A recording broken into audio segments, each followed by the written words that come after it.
À la veille d'une réunion visant à négocier un traité mondial sur les plastiques, des centaines de militants écologistes ont défilé samedi à Nairobi, la capitale kenyane, pour exiger des réductions drastiques dans la production de cette matière.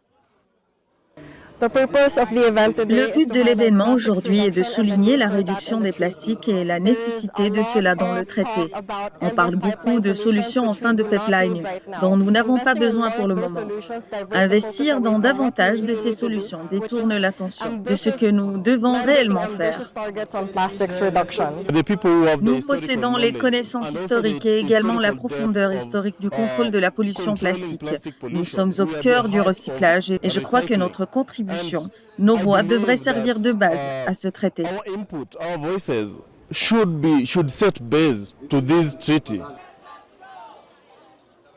Nairobi constitue la première occasion de débattre d'un projet de traité publié en septembre qui décrit les nombreuses voies permettant de résoudre le problème du plastique.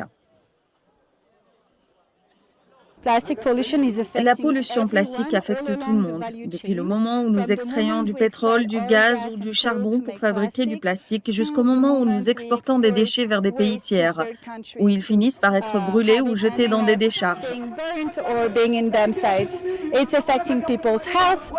Elle affecte la santé des gens, la santé des écosystèmes, l'environnement, la capacité des gens à décider de ce qu'ils veulent. Parce qu'au lieu d'y penser, ils sont occupés à nettoyer le monde. Nairobi est la troisième des 5 sessions d'un processus accéléré visant à conclure des négociations l'année prochaine, afin que le traité puisse être adopté d'ici la mi-2025.